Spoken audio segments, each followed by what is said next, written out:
the systematic nature of Camilla's betrayal suggested that this wasn't simply greed or poor judgment, but rather a calculated campaign of intelligence gathering that had lasted for years. How long has this been going on? Do we have evidence dating back to before my accession to the throne? Our investigation suggests the information sharing began approximately 3 years ago, while you were still Prince of Wales. Initially, it appears to have been motivated by financial gain, but the sophistication of the operation has increased significantly since you became king. Dame Patricia added, the involvement of foreign intelligence services seems to have begun about 18 months ago. It's possible that the Queen Consort was initially unaware that she was being recruited as an asset, but recent evidence suggests she's now fully aware of the nature of her relationships with these operatives. Charles absorbed this information with growing disbelief. For 3 years while he had been preparing for kingship and dealing with his mother's declining health, Camilla had been systematically betraying the trust he had placed in her. I want to see the financial records in detail. Show me exactly how much money she's received and from what sources. Sir Geoffrey produced a comprehensive financial analysis prepared by forensic accountants. The numbers were staggering. Over the 3-year period, Camilla had received payments totaling nearly £2.3 million from various sources. The money had been carefully laundered through shell companies and offshore accounts to avoid detection. The most concerning aspect, Sir Geoffrey explained, is that the payments have increased dramatically since Your Majesty's accession. Information about the reigning monarch is apparently much more valuable than information about the heir apparent. Charles studied the financial timeline, noting spikes in payments that corresponded with major royal events and family crises. There had been a particularly large payment following his cancer diagnosis, when Camilla had access to the most sensitive information about his condition and prognosis. Have we determined whether anyone else in the royal household is involved? Dame Patricia shook her head. Our investigation has found no evidence of other royal family members participating in these activities. However, we have identified at least 2 staff members who appear to have been providing supplementary information to the Queen Consort's handlers. Staff members? Who? A junior secretary in the private secretary's office, and one of the Queen Consort's personal protection officers. Both appear to have been recruited by the Queen Consort herself, though they may not have been fully aware of the ultimate destination of the information they provided. The scope of the betrayal continued to expand. Charles realized that Camilla had been operating what amounted to a small espionage network within the royal household, using her position and authority to recruit others into her scheme. What's the status of these staff members?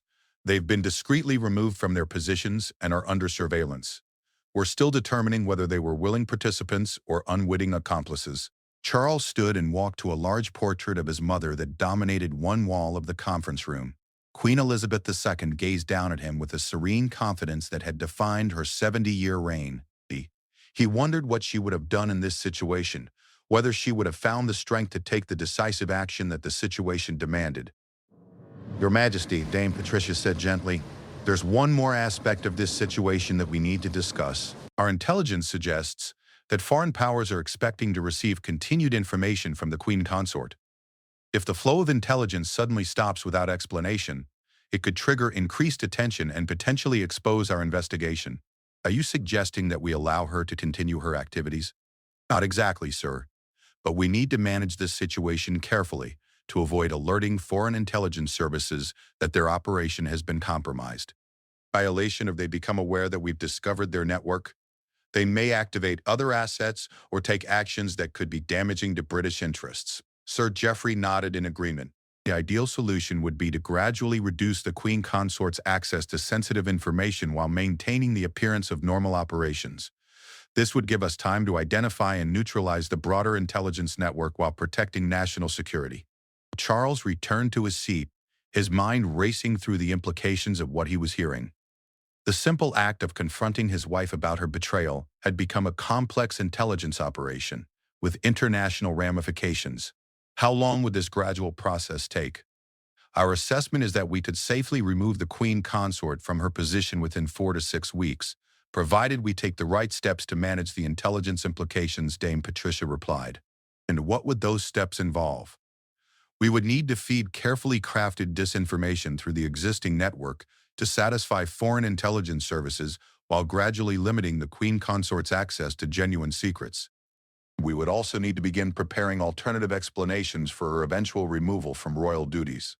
Charles considered the complexity of what they were proposing. Instead of a quick, clean resolution to his personal crisis, he was being asked to participate in an elaborate deception that would require him to continue living with and trusting someone who had fundamentally betrayed him. There's another consideration, Your Majesty, Sir Geoffrey added. The evidence we've gathered could potentially be used to expose foreign intelligence operations and lead to diplomatic protests or even expulsions of foreign operatives. However, this would require going public with at least some aspects of the Queen Consort's activities.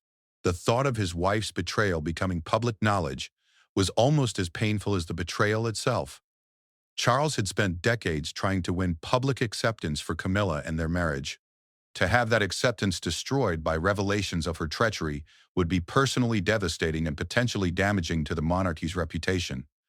I need time to consider all of these factors, Charles said finally.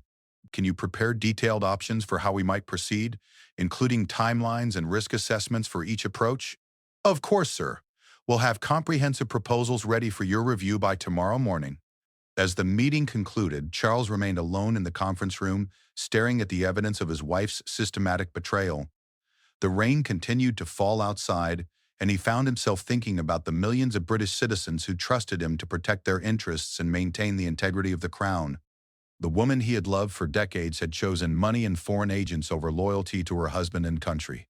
Now he had to find a way to protect both Britain and the monarchy from the consequences of her choices, even as his own heart was breaking from the magnitude of her betrayal. King Charles spent the following evening in his private study, preparing for what would undoubtedly be the most difficult conversation of his life. The evidence folders lay spread across his desk like pieces of a puzzle that revealed a picture he never wanted to see.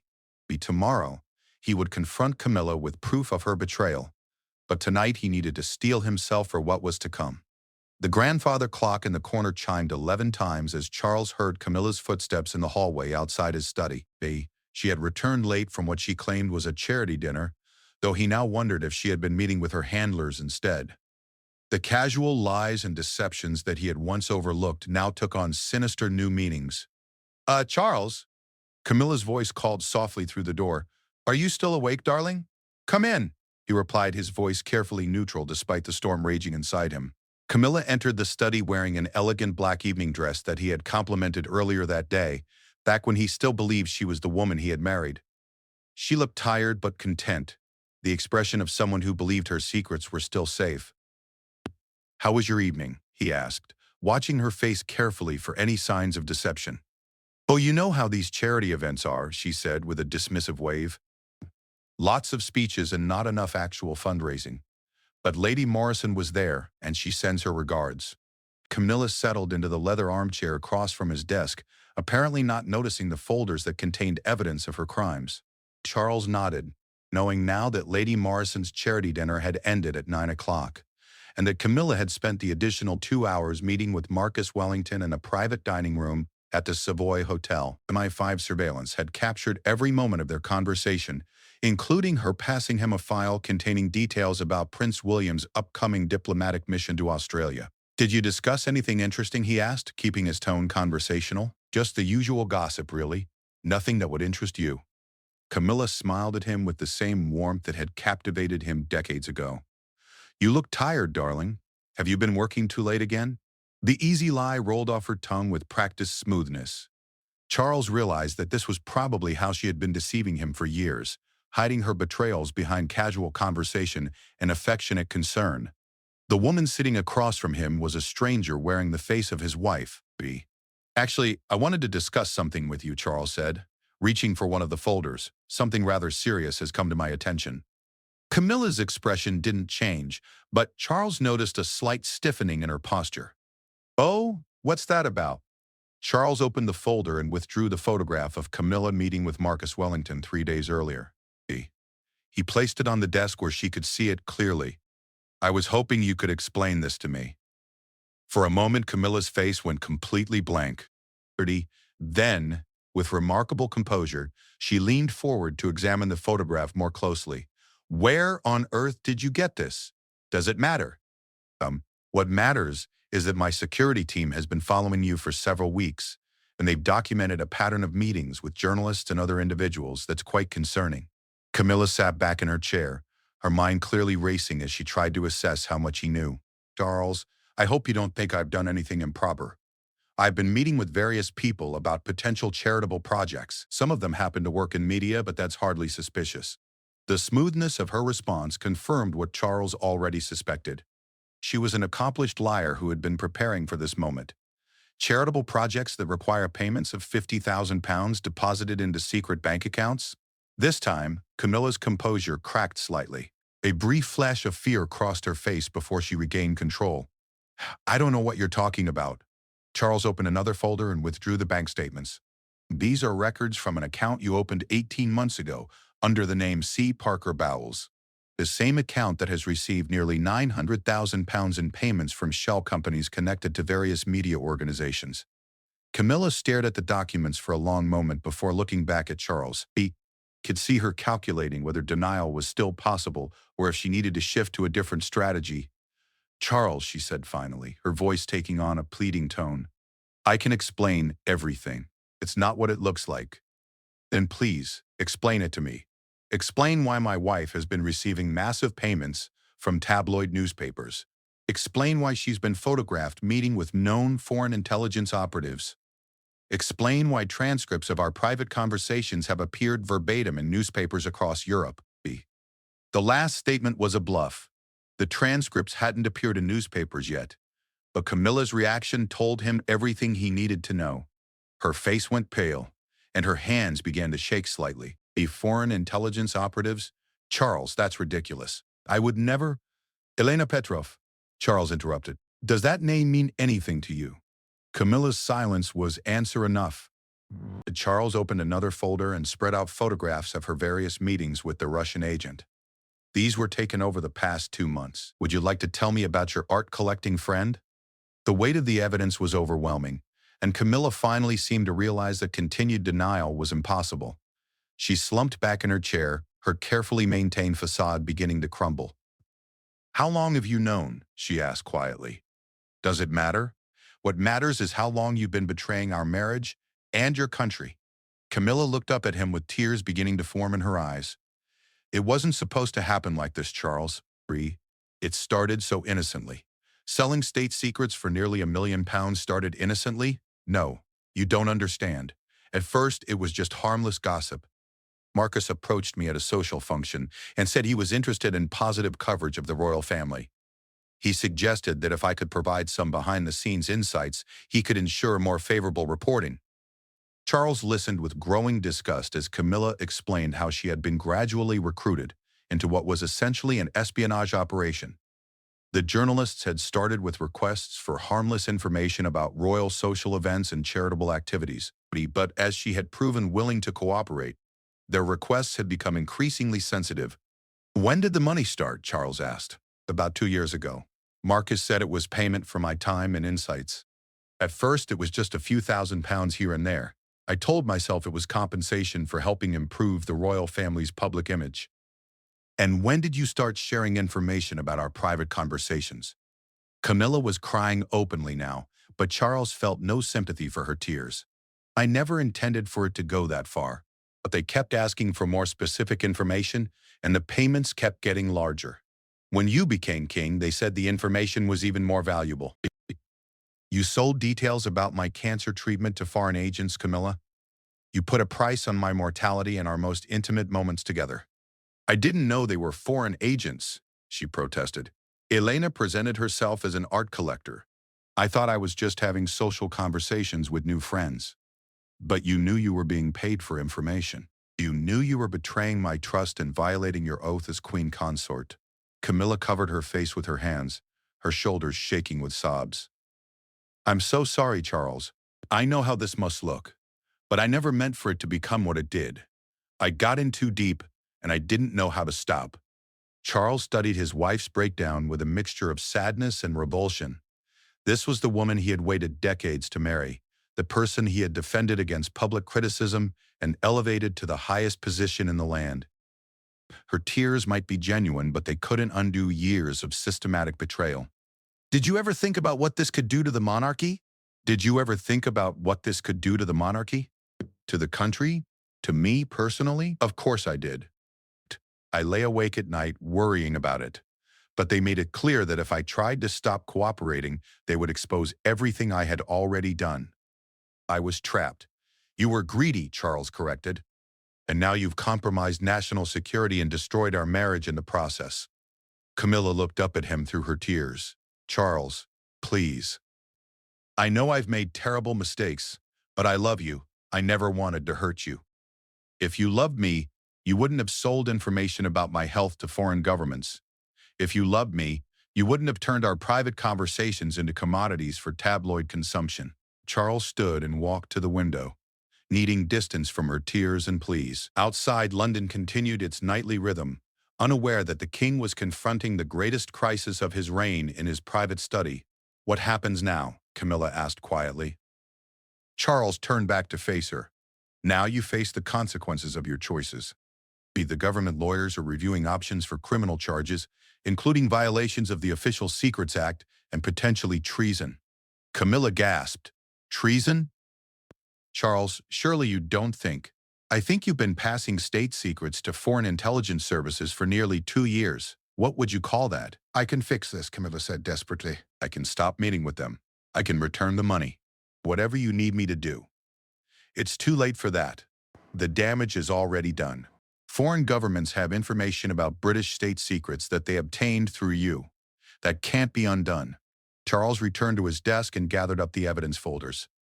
Tomorrow morning, you'll be moved to a secure location while the investigation concludes. Your royal titles and privileges are being revoked, and you'll have no further access to state information or royal family activities. And I'm protecting the crown from further damage, and I'm protecting myself from further betrayal. Camilla stood slowly, her legs unsteady beneath her. Charles, please don't do this. I know I've made mistakes, but we can work through this together. We've survived scandals before. We've never survived treason before, Charles replied coldly. And we won't survive this one together. As Camilla left the study, Charles remained alone with the wreckage of his marriage and the enormous task of protecting the monarchy from the consequences of her actions. The woman he had loved for decades had chosen money over loyalty, foreign agents over her own country, and personal gain over the sacred trust that came with her position. Tomorrow, the process of stripping her of everything she had gained through their marriage would begin. But tonight, Charles mourned not just the end of their relationship, but the death of the woman he thought he had married. The next morning arrived with an unseasonable chill that seemed to penetrate the very stones of Buckingham Palace.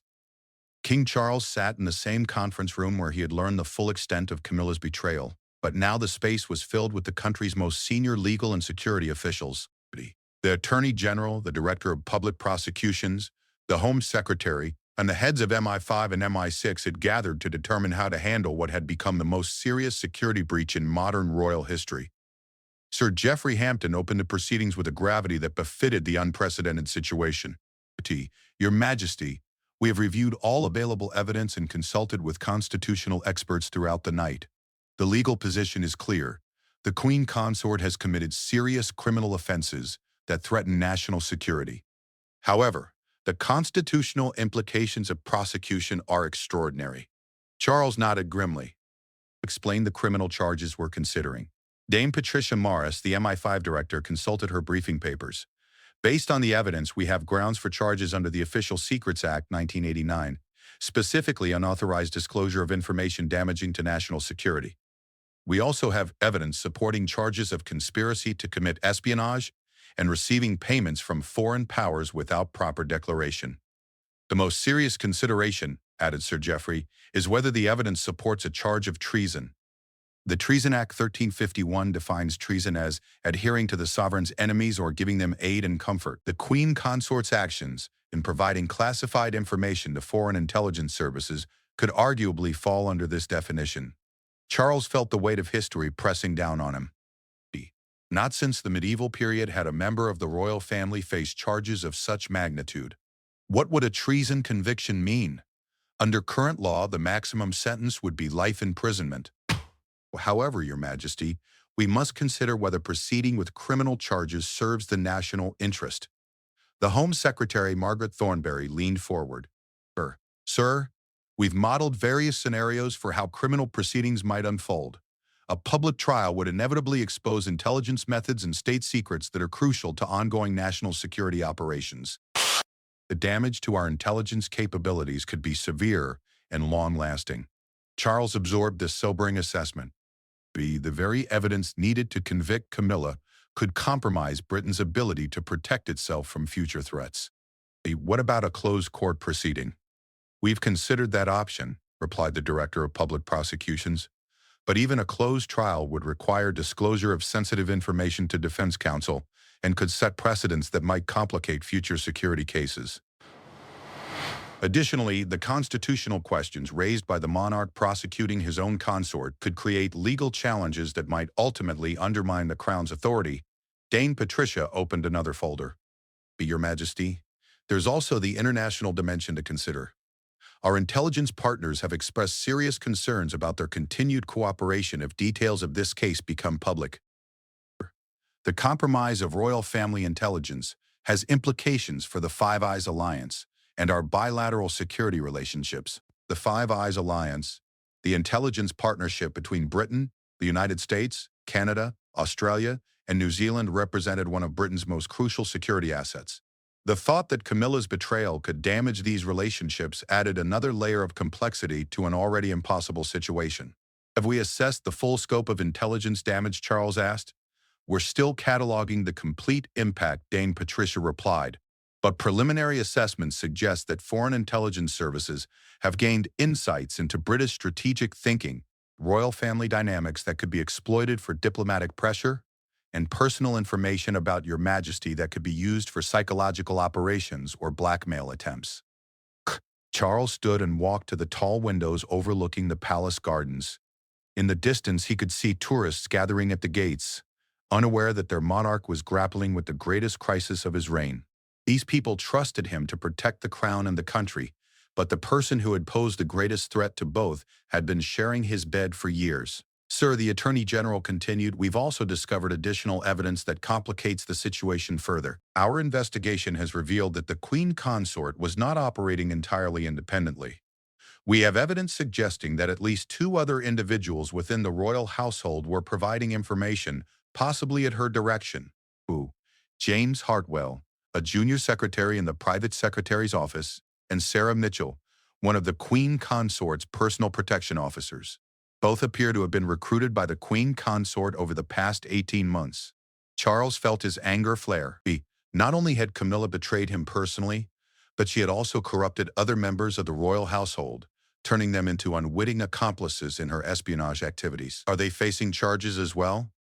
We're still determining their level of culpability. Initial interviews suggest they may have been manipulated by the Queen Consort, and were not fully aware of the ultimate destination of the information they provided.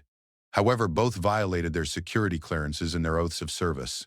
The public prosecutions cleared his throat. Your Majesty, we need to discuss alternative approaches that might achieve justice while protecting national security interests. We have the option of pursuing what we call administrative justice, essentially using Your Majesty's constitutional powers to impose consequences without formal criminal proceedings. Explain how that would work. Sir Geoffrey took over. Your Majesty has the constitutional authority to revoke royal titles, remove official privileges, restrict access to royal properties, and effectively exile the Queen Consort from royal duties and public life. This could be combined with financial penalties and ongoing surveillance to ensure no further security breaches occur. Added the Home Secretary, is that it allows us to neutralize the security threat while avoiding the constitutional crisis and intelligence exposure that would result from a criminal trial. The disadvantage is that it might be seen as insufficient punishment for such serious offenses. Charles returned to his seat, his mind weighing the various factors. Justice demanded that Camilla face criminal charges for her betrayal, but his duty as monarch required him to consider the broader implications for the crown and the country. What about the international aspects? How do we handle the foreign intelligence operatives who recruited her? Dame Patricia smiled grimly.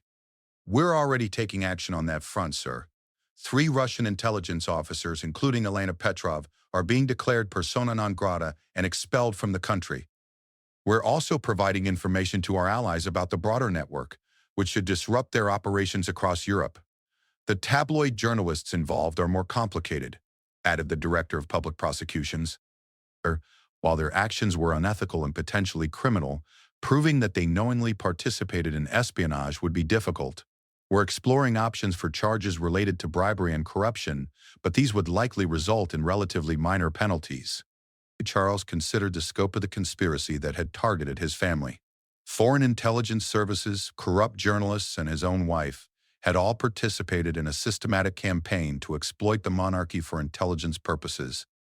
The personal betrayal was devastating, but the threat to national security was even more serious. I want to understand the timeline better. When exactly did this evolve from simple tabloid cooperation into espionage? Dame Patricia consulted her files. Our analysis suggests the transition began approximately 18 months ago, shortly after Your Majesty's accession to the throne. Initially, the Queen Consort appears to have been motivated primarily by financial gain and the desire for positive media coverage. However, foreign intelligence services recognized the opportunity and began cultivating her through intermediaries. The key turning point, added Sir Geoffrey, seems to have been when the Queen Consort was introduced to Elena Petrov through what appeared to be social connections. From that point, the nature of the information being requested became more sophisticated and strategically valuable. Charles felt sick thinking about how Camilla had been gradually drawn into what amounted to a honey trap operation designed to exploit her position and access. But his sympathy was limited by the fact that she had continued cooperating even after the payments grew large enough to make the true nature of the arrangement obvious. Have we determined whether she understood that she was working with foreign intelligence services? The evidence suggests that she certainly suspected it, particularly in recent months. Text messages we've recovered show her expressing concerns about some of her contacts while continuing to provide information. At some point, she clearly made a conscious decision to continue, despite knowing the risks. The Home Secretary leaned forward. Your Majesty, we need to make a decision about how to proceed relatively quickly. Our intelligence suggests that the foreign operatives involved are expecting continued information flow from the Queen Consort. If that flow stops abruptly without explanation, it could alert them that their operation has been compromised. What do you recommend? We propose implementing what we call a controlled conclusion to the operation. The Queen Consort would be removed from her position and accessed gradually over the next 2 weeks, with carefully managed disinformation being fed to her handlers to maintain the appearance of ongoing cooperation. This would give us time to map the complete network and take coordinated action against all participants. Charles nodded slowly. The proposal made strategic sense, but it would require him to continue the charade of normal married life with Camilla for another 2 weeks, while knowing that she was actively betraying him in the country. During this transition period, what safeguards would be in place? The Queen Consort would have no access to genuine classified information, Dame Patricia explained. All documents and briefings she might see would be carefully vetted or deliberately falsified. Additionally, she would be under constant surveillance to ensure no unauthorized contacts occur. And after the 2-week period, at that point we would implement the administrative justice approach. The Queen Consort would be stripped of her titles and privileges, relocated to a secure facility, and placed under permanent surveillance.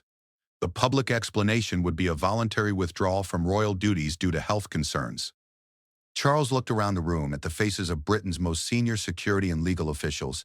These were people who had dedicated their careers to protecting the crown and the country, and they were telling him that his wife posed such a serious threat that she needed to be essentially imprisoned for the rest of her life. I need some time to consider these options, Charles said finally. Can you prepare detailed implementation plans for both the criminal prosecution route and the administrative justice approach? Include timelines, resource requirements, and risk assessments for each option. Of course, Your Majesty. We'll have comprehensive plans ready for your review this afternoon. As the meeting concluded, Charles remained in the conference room, staring at the evidence of his wife's treachery spread across the polished table. The woman he had loved and defended for decades had systematically betrayed not just their marriage, but her adopted country as well. The decision he faced would define not only the remainder of his reign, but potentially the future of the monarchy itself. But criminal prosecution would serve justice, but could seriously damage the crown's constitutional position and Britain's intelligence capabilities.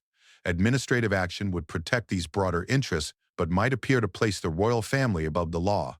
Either way, the life he had built with Camilla was over. The only question now was how much additional damage her betrayal would inflict on the institutions and country he had sworn to protect. 2 weeks later, King Charles stood in his private study at Buckingham Palace, holding the most significant document he would ever sign as monarch.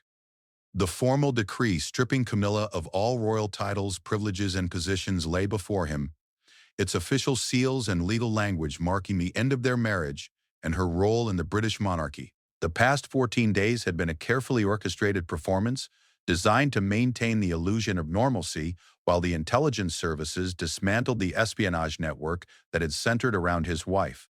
Charles had attended public engagements with Camilla at his side, smiled for photographs, and maintained the facade of a functioning royal marriage, all while knowing that every word they spoke was being monitored and that she was no longer the woman he had thought he married.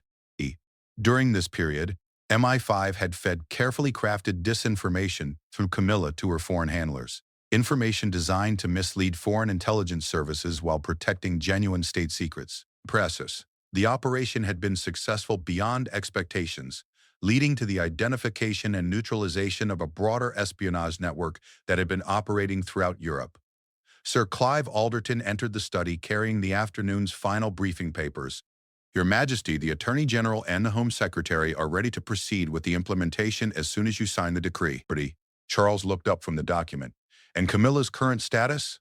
She's been informed that she's needed for a private meeting with royal physicians this afternoon regarding ongoing health concerns. But pieces, she has no indication that this meeting is actually the beginning of her removal from royal duties. The deception felt necessary but distasteful to Charles. Even after everything Camilla had done, some part of him wished he could have handled this situation with more dignity and honesty. But the intelligence experts had been unanimous in their assessment that any warning might compromise the broader operation against foreign espionage networks. Sir, I should also inform you that Prince William has requested a private meeting this evening. He's been told about the situation and understands the necessity of what's happening, but he wishes to discuss the implications for the monarchy and the family. Charles nodded. His son deserved to understand the full scope of what had transpired and what it meant for the future of the crown. The betrayal that had wounded Charles personally would also affect William as the heir apparent and future king. Has the public statement been finalized? Yes, sir. The palace will announce this evening that the Queen Consort is withdrawing from public duties indefinitely due to serious health concerns that require extended treatment and recovery. The statement emphasizes that this is a personal medical matter and requests privacy for the royal family during this difficult time. Charles picked up his fountain pen, the same one he had used to sign legislation and state documents throughout his reign. Now he would use it to end his marriage and eliminate his wife from the royal family entirely. The irony was not lost on him that the pen had been a wedding gift from Camilla herself, presented to him on their wedding day with the inscription, "With all my love, forever." The decree was comprehensive in its scope. It formally revoked Camilla's title as Queen Consort, stripped her of all royal privileges and protections, removed her from the line of succession, and prohibited her from using any royal titles or styles. Additionally, it transferred all of her official residences and properties to the Crown estate and revoked her access to royal security protection. More significantly, the document included classified annexes that placed Camilla under permanent intelligence surveillance and restricted her movement and communications for the rest of her life. She would be allowed to live in a comfortable but secure facility in the Scottish Highlands, with access to medical care and basic amenities, but no freedom to travel or communicate without oversight. The facility in Scotland has been prepared? Charles asked. Yes, sir. It's a renovated wing of Balmoral Estate that provides comfortable accommodations while ensuring complete security. The Queen Consort will have access to a library, garden areas, and recreational facilities, but all communications will be monitored and all movement will be restricted to the immediate grounds. Charles signed his name with deliberate precision, each letter marking the formal end of a relationship that had defined much of his adult life. As his signature dried on the royal decree, he felt a mixture of relief and profound sadness. The immediate threat to national security had been neutralized, but the personal cost had been enormous. Sir Clive, please arrange for the decree to be delivered to the Attorney General immediately. I want this implemented before this evening's public announcement. As Alderton left with the signed document, Charles walked to the window overlooking the palace gardens, where he had so often walked with Camilla during happier times. Those memories now felt tainted by the knowledge of her betrayal. But he recognized that he would need to find a way to separate the genuine affection they had once shared from the calculated deception that had characterized recent years. An hour later, Dame Patricia Morris arrived with the final intelligence briefing on the operation that had concluded that morning. Your Majesty, I'm pleased to report that the controlled conclusion of this matter has been extremely successful. We've identified and neutralized 17 foreign intelligence operatives across 4 countries who were connected to this network. And the broader implications for British intelligence security? We've implemented new protocols for monitoring and protecting senior royal family members that should prevent similar compromises in the future. Additionally, this operation has provided us with valuable insights into foreign intelligence methods that will enhance our defensive capabilities.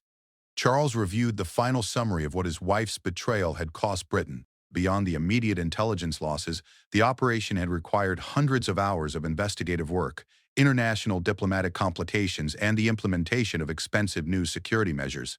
The financial cost alone was estimated at over £50 million. Have we determined the ultimate destinations for all the intelligence that was compromised? Our analysis suggests that the information was primarily used by Russian and Chinese intelligence services, though some was also shared with Iranian and North Korean operatives. The strategic value varied. But some of the information about Your Majesty's health and succession planning was considered extremely valuable by foreign governments. The thought that details about his cancer treatment and private family discussions were now sitting in intelligence files in Moscow and Beijing made Charles feel physically ill. Camilla had not only betrayed him personally, but had also provided foreign adversaries with intimate knowledge about the British monarch's vulnerabilities and concerns. At precisely 4 o'clock that afternoon, Camilla arrived at the medical wing of Buckingham Palace believing she was attending a routine health consultation. Instead, she was met by Sir Geoffrey Hampton and 2 senior police officers who informed her that she was being detained under the Official Secrets Act pending formal charges.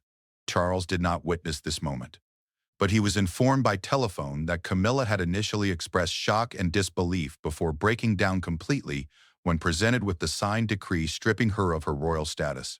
Be in Scotland within hours, beginning what would effectively be a life sentence of comfortable imprisonment. That evening, Prince William arrived at Buckingham Palace for the private meeting he had requested. Charles found his son waiting in the same study where the investigation had begun just 3 weeks earlier. "Father," William said, embracing Charles with unusual warmth, "I'm so sorry you've had to endure this situation. I can only imagine how painful this must be personally." Charles appreciated his son's support, but he also recognized the burden that this crisis would place on William as the future king. "William, we need to discuss what this means for the monarchy going forward. This situation has created precedents and vulnerabilities that will affect your reign as well." They spent the next 2 hours reviewing the complete scope of the security breach and its implications. William asked detailed questions about the intelligence protocols, the legal precedents established by the administrative justice approach, and the long-term security measures that would now be required to protect the royal family.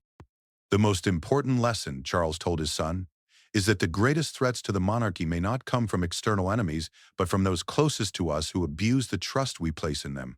William nodded gravely. "Do you believe there are others within the household who might be susceptible to similar recruitment?" "The security review is ongoing, but we're implementing new background check procedures and monitoring systems that should prevent future compromises.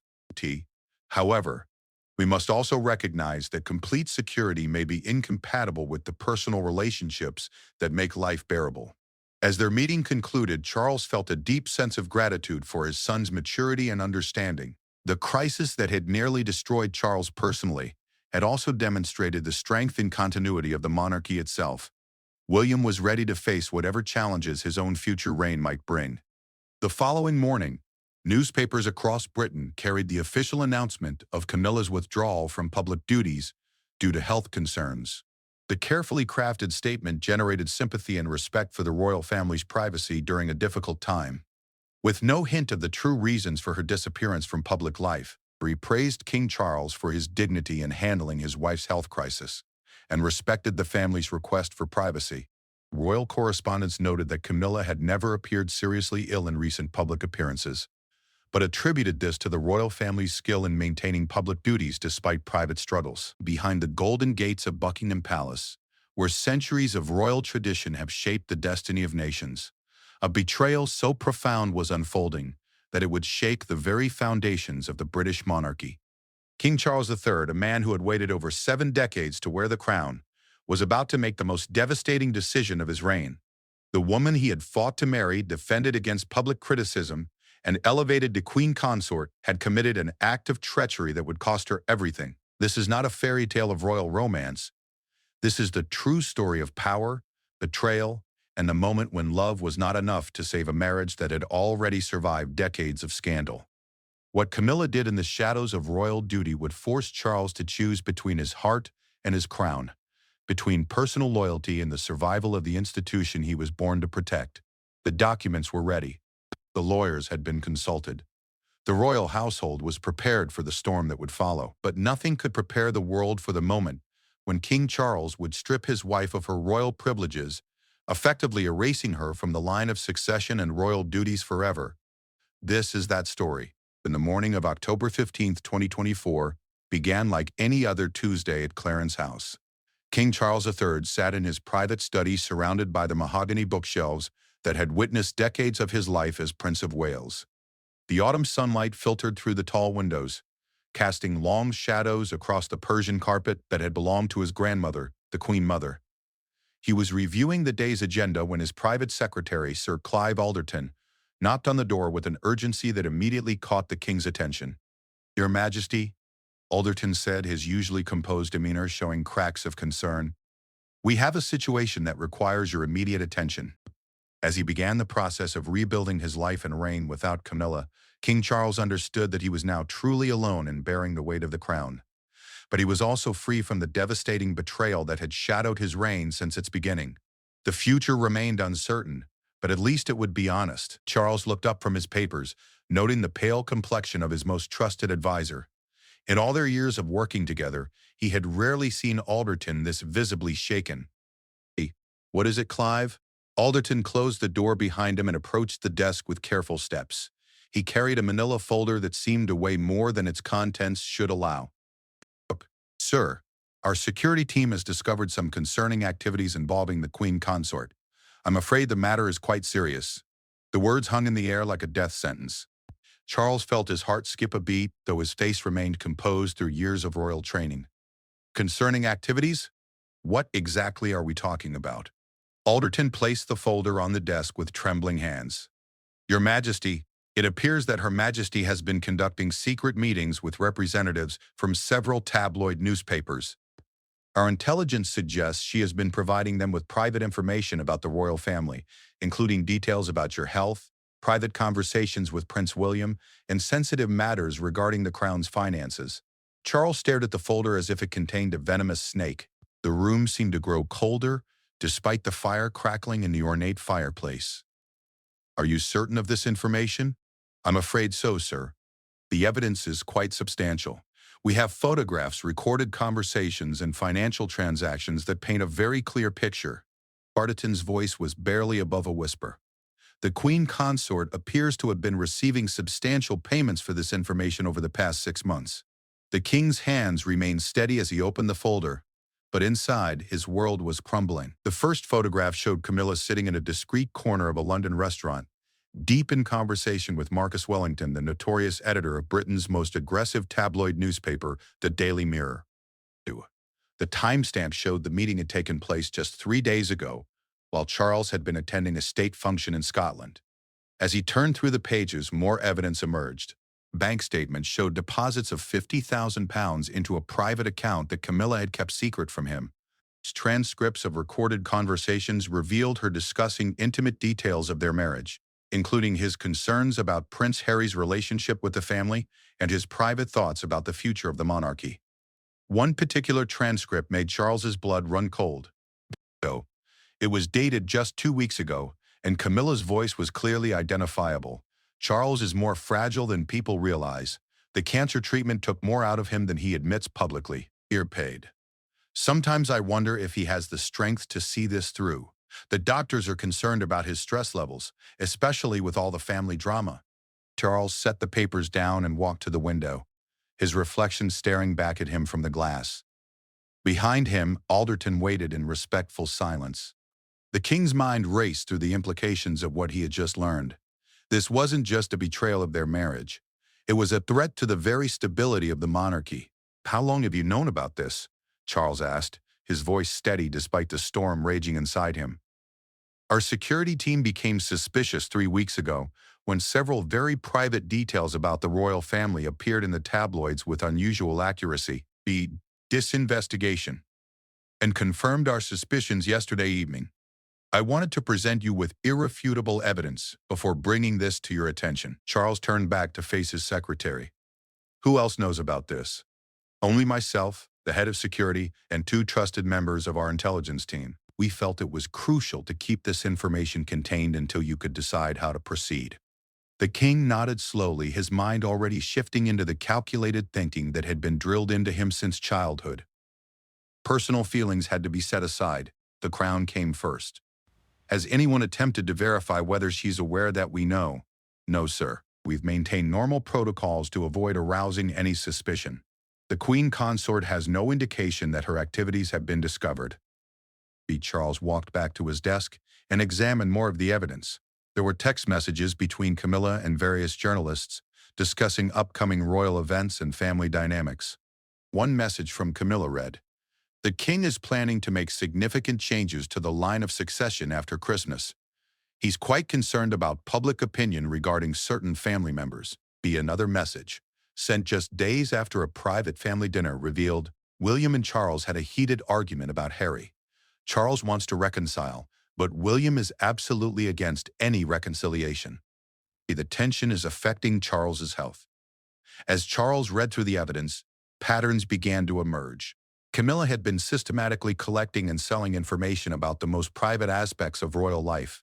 She had used her position as queen consort to gain access to confidential meetings, personal conversations, and state secrets, then turned around and sold that information to the highest bidder. The financial records showed that this had been going on for much longer than 6 months.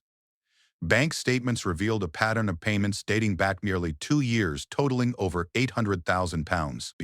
The amounts had increased significantly after Charles became king, suggesting that Camilla's information had become more valuable with his ascension to the throne. "Sir," Alderton said carefully, "there's one more matter we need to discuss.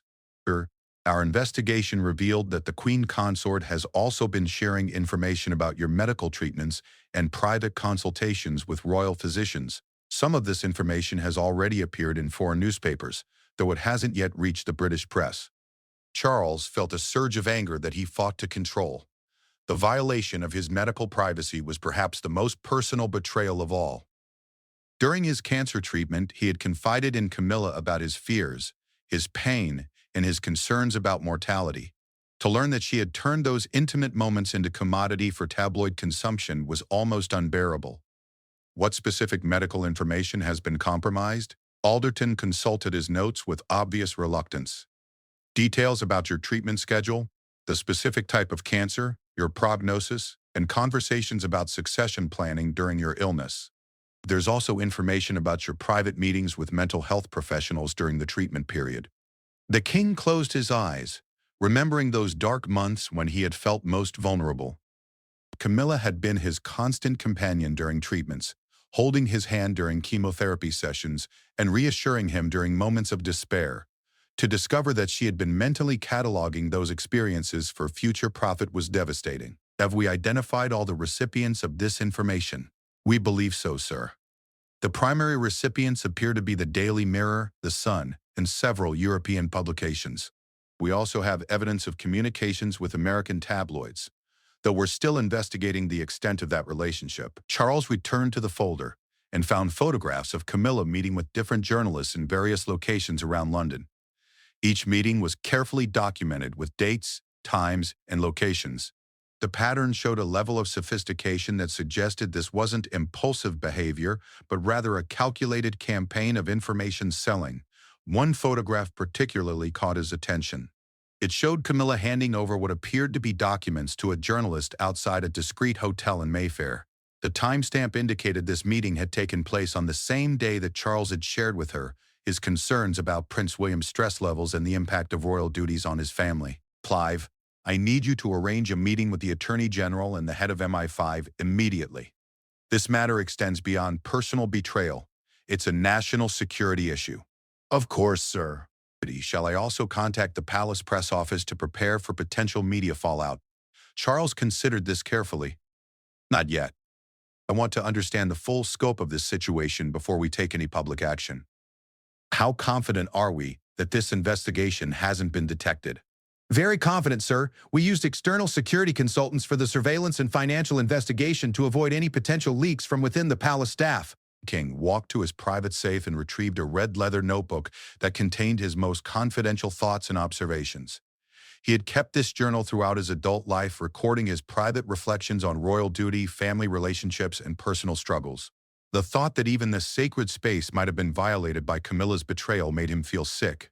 I want a complete security review of all my private spaces, including this study, our private apartments, and any location where sensitive conversations might take place. International media coverage was similarly respectful, with most outlets accepting the official explanation and offering support for the royal family during what was described as a challenging personal period. The intelligence service's carefully planned public narrative had succeeded in protecting both national security and the monarchy's reputation. Standing in his study on that first morning of his new life, King Charles read through the newspaper coverage with a mixture of relief and melancholy. The immediate crisis had been resolved successfully, but the personal cost would be with him for the rest of his life. The woman he had loved for decades was now effectively a prisoner, living in comfortable exile while under constant surveillance. Their marriage had ended not with argument or gradual estrangement, but with a shocking discovery that she had systematically betrayed everything he represented. Yet as Charles looked ahead to the remainder of his reign, he also recognized that this crisis had ultimately strengthened the monarchy. The swift and decisive action taken to protect national security had demonstrated the Crown's commitment to duty above personal considerations. The precedents established would protect future monarchs from similar threats. The royal decree that had ended his marriage would be stored in the most classified archives of the British government, its existence known only to a handful of senior officials. History would record that Queen Consort Camilla had withdrawn from public life due to health concerns, not that she had committed treason against the crown she had sworn to serve. But Charles would remember the truth for the rest of his life. The woman who had cost him so much personally had also taught him the most important lesson of his reign, that the survival of the monarchy required placing duty and country above even the deepest personal loyalties. Diab, if she's been selling information at this level, she must have been recording or documenting our private conversations. Alderton nodded grimly. I'll arrange for a full electronic sweep immediately. Should we also consider the possibility that other staff members might be involved? Yes, but discreetly. I don't want to create an atmosphere of suspicion that could damage morale or leak to the press. B. But we need to understand if this is an isolated situation or part of a larger problem.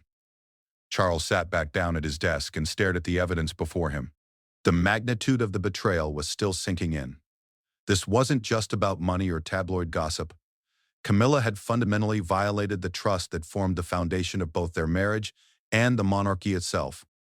The irony was not lost on him that Camilla, who had been criticized for years as an outsider who didn't understand royal duty, had proven those critics right in the most devastating way possible. She had used her insider access to systematically undermine the institution she had pledged to serve.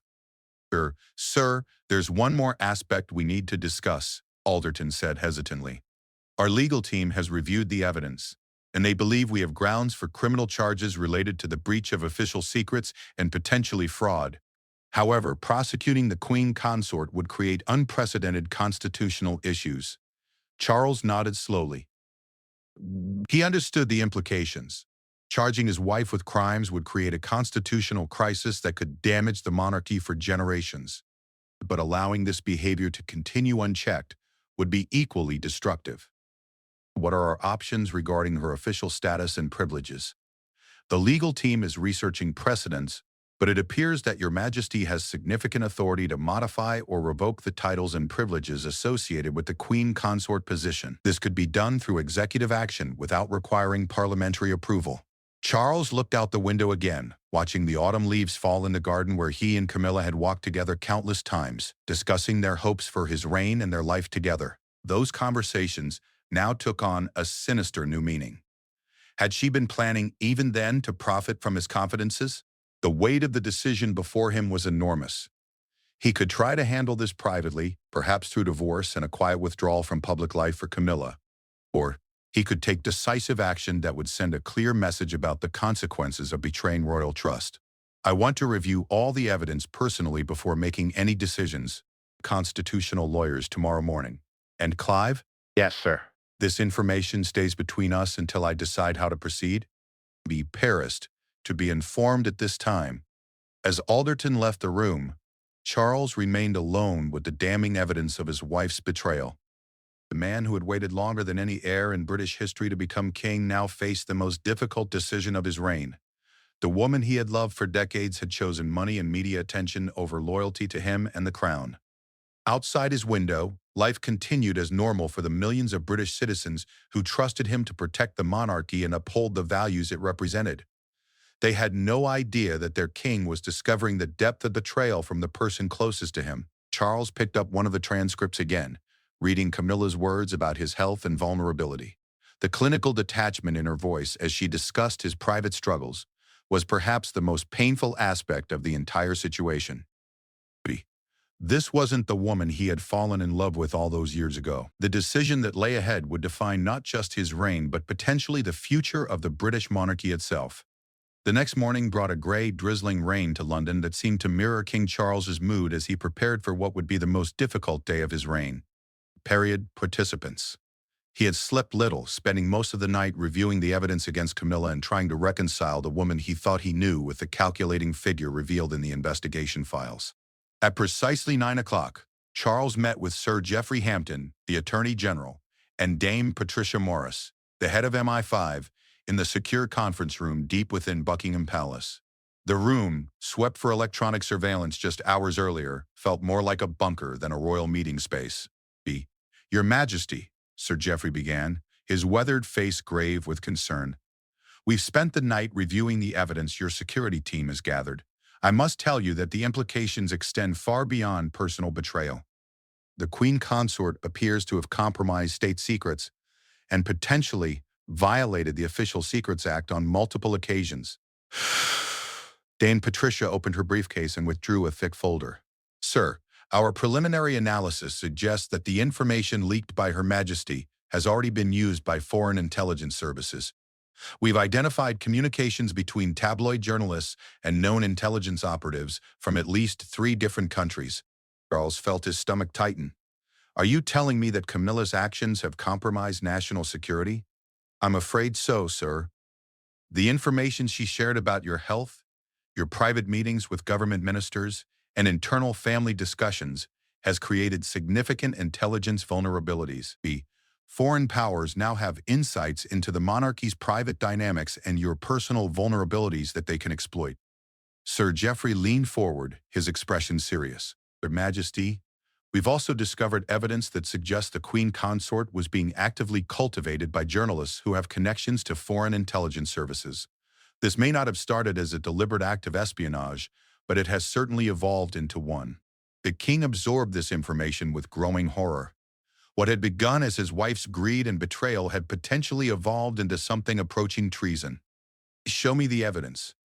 Dame Patricia spread several photographs across the mahogany table.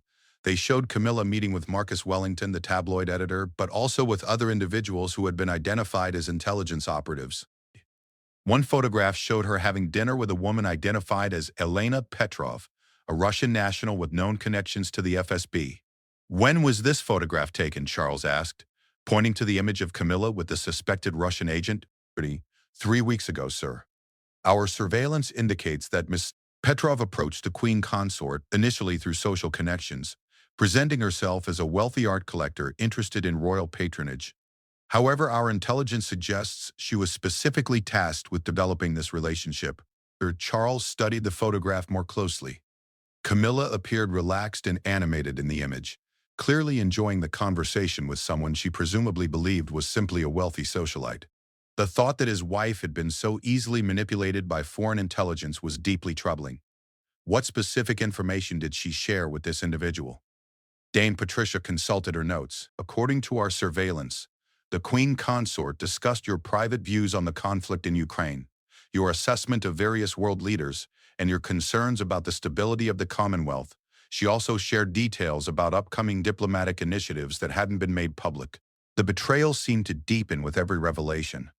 Charles had shared his private thoughts about international affairs with Camilla in the intimate setting of their private apartments, never imagining that she would pass along these sensitive discussions to foreign agents.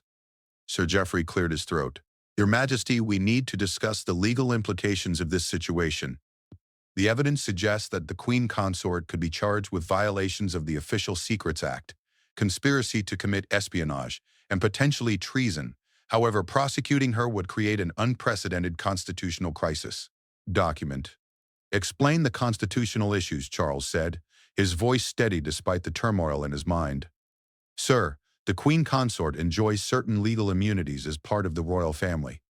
More importantly, a public trial would inevitably expose state secrets and intelligence methods in open court. The damage to national security could be severe.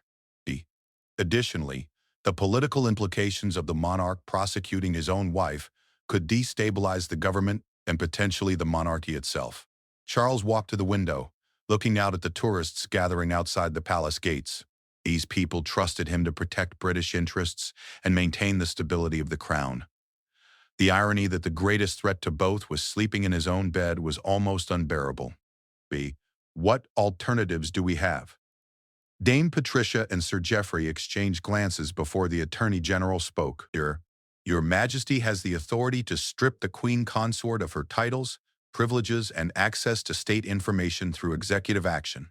This would effectively neutralize the security threat while avoiding a public trial. We could also arrange for her to be quietly relocated and monitored to ensure no further intelligence breaches occur. You're suggesting I exile my own wife? In essence, yes, sir. It would be presented publicly as a voluntary withdrawal from public duties due to health concerns or personal reasons. But privately, it would be a form of house arrest with constant surveillance. Sir Charles returned to his seat, the weight of the decision pressing down on him like a physical force. I need to understand the full scope of what she's done. Have we identified all the information she's compromised? Dame Patricia opened another folder. We're still investigating, but here's what we know so far. The Queen Consort has shared details about your cancer treatment, including specific medical information that foreign intelligence services could use to assess your life expectancy and plan accordingly. Objective.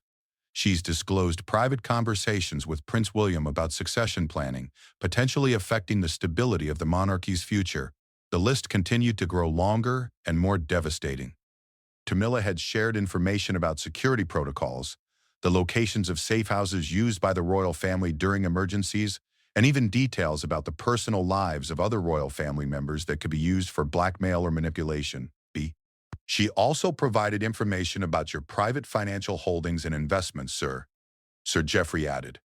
This information has already been used by foreign governments to identify potential pressure points and areas where economic leverage could be applied against British interests.